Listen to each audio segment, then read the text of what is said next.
জীবনে কখনো হতাশ হবেন না। জীবনে যাই হয়ে যাক না কেন কখনো হতাশ হবেন না।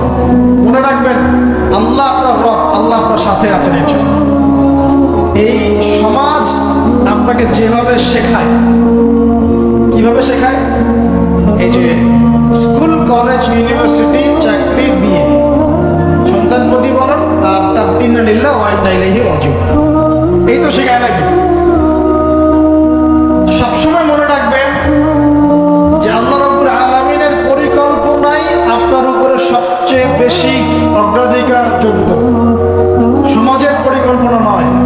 পরিবার আপনাকে চাপ দিচ্ছে, চাকরি পাস না, পড়াশোনা করিস না, পড়াশোনায় কেন তুই 80 নাম্বার পাইলি না, কেন চান্স পেলি না, কবে চাকরি পাবি, কবে আমাদেরকে দেখবি, খাওয়াবি, পড়াবি, এই চাপগুলো চারপাশ থেকে আসে কিনা? এতে করে অনেক যুবক দেখা যায় মাদকাসক্ত হয়, অনেকে দেখা যায় আত্মহত্যা করছে কিনা ভাই? এই স্বপ্নটা থেকে আমি এই পয়েন্টটা আজকে লিখেছিলাম যে ভুলেও আল্লাহর প্রতি বিশ্বাস এবং তাওয়াক্কুল হারাবেন না। সমাজ যেভাবে শেখায়, সমাজ চারপাশে যে চাপ আপনাকে দিচ্ছে, এই চাপে নিজে গা ভাসিয়ে দিবেন না। আপনি আল্লাহর কাছে দোয়া করবেন, আল্লাহর কাছে পথ চেয়ে নেবেন এবং আল্লাহর প্রতি তাওয়াক্কুল ভরসা করবেন। কখনো আত্মহত্যার পথ বেছে নেবেন।